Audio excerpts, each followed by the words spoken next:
ఆంధ్రప్రదేశ్లో పెరగనున్న అసెంబ్లీ స్థానాలకు అనుగుణంగా అభ్యర్థుల ఎంపికపై అధిష్టానం ఇప్పటి నుంచే తీవ్ర కసరత్తు మొదలుపెట్టింది. గత ఎన్నికల్లో యువతకు, ఆర్థికంగా బలవంతులకు పెద్దపీట వేసిన అధినాయకత్వం వారి ప్రస్తుత తీరుతో తీవ్ర పునరాలోచనలో పడింది. కొత్త ఎమ్మెల్యేలు సొంత వ్యాపారులపైనే దృష్టి పెడుతుండటంతో ఈసారి కేవలం పార్టీ విధేయులకు, సీనియర్లకు మాత్రమే పట్టం కట్టాలని చంద్రబాబు, లోకేష్ గట్టిగా నిర్ణయించుకున్నారు.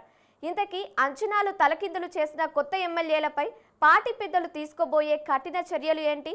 సర్వే నివేదికల ఆధారంగా టీడీపీ టికెట్ల కేటాయింపులో జరగబోయే సంచలన మార్పులు ఎలా ఉండబోతున్నాయి?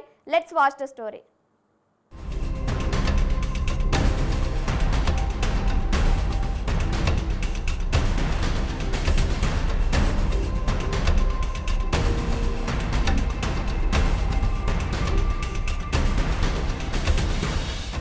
జాతీయ స్థాయిలో జరుగుతున్న పరిణామాలతో ఆంధ్రప్రదేశ్ అసెంబ్లీ నియోజకవర్గాల సంఖ్య భారీగా పెరగడం దాదాపు ఖాయమైంది. ప్రస్తుతం ఉన్న స్థానాలకు అదనంగా సీట్లు పెరిగి మొత్తం అసెంబ్లీ నియోజకవర్గాల సంఖ్య 263కు చేరుకుంటుందన్న స్పష్టమైన సంకేతాలు వెలువడుతున్నాయి.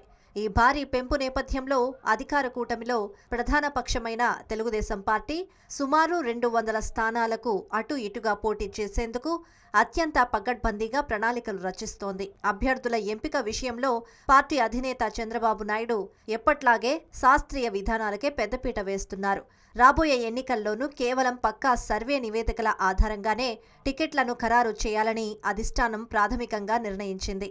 ప్రజల్లో ఉన్న వాస్తవ ఆదరణ, క్షేత్రస్థాయిలో పార్టీ బలాన్ని బేరీజు వేస్తూ ఈ సర్వేలు నిరంతరంగా సాగుతాయి. అయితే ఈసారి సర్వేల్లో కేవలం సామాజిక సమీకరణాలు మాత్రమే కాకుండా అభ్యర్థుల ట్రాక్ రికార్డును, పార్టీ పట్ల వారికున్న చిత్తశుద్ధిని ప్రధాన కొలమానంగా తీసుకోనున్నారు. ఈ మేరకు పార్టీ అంతర్గత యంత్రాంగం ఇప్పటికే నియోజకవర్గాల వారీగా డేటా సేకరణను ముమ్మరం చేసింది.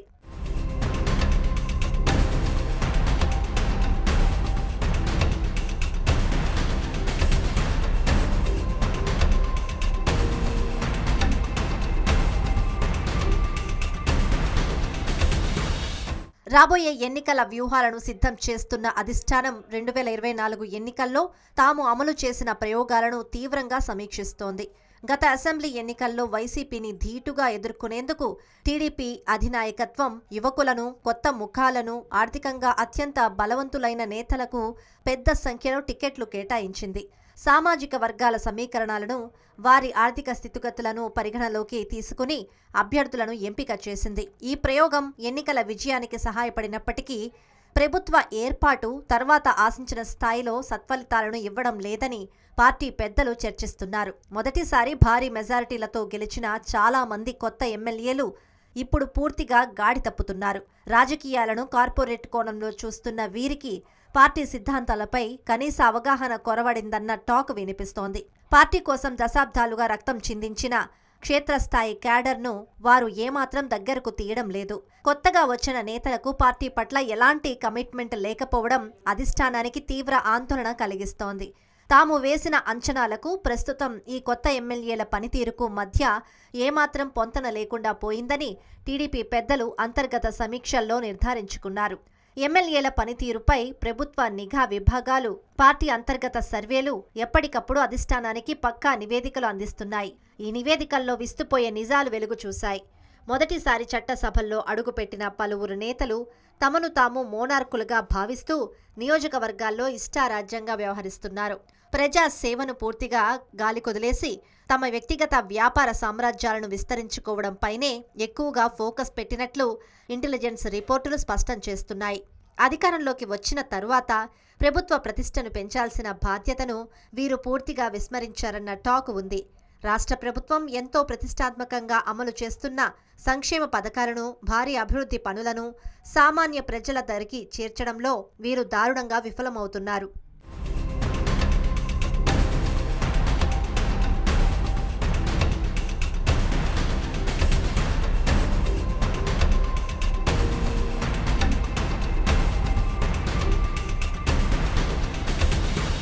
ప్రభుత్వానికి, ప్రజలకు మధ్య వారధులుగా ఉండాల్సిన ప్రజా ప్రతినిధులే నియోజకవర్గాలను పట్టించుకోవడం వల్ల క్షేత్రస్థాయిలో ప్రభుత్వ ఇమేజ్ డ్యామేజ్ అవుతోంది. పార్టీ క్యాడర్, ఫోన్లకు అందుబాటులో ఉండకపోవడం, సామాన్యులను కలవకపోవడం వంటి ఫిర్యాదులు పెద్ద ఎత్తున అధిష్టానానికి చేరుకుంటున్నాయి.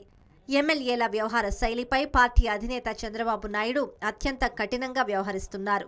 అయినా సరే చాలా మంది కొత్త ఎమ్మెల్యేల తీరులో ఏమాత్రం మార్పు రావడం లేదు. అధినేత వార్నింగ్లను సైతం వారు బేఖరతు చేస్తున్నారు. ఈ పరిణామాలను తీవ్రంగా పరిగణించిన ముఖ్యమంత్రి చంద్రబాబు, జాతీయ ప్రధాన కార్యదర్శి నారా లోకేష్లు రాబోయే ఎన్నికల వ్యూహంపై దాదాపుగా ఒక కీలక నిర్ణయానికి వచ్చారు.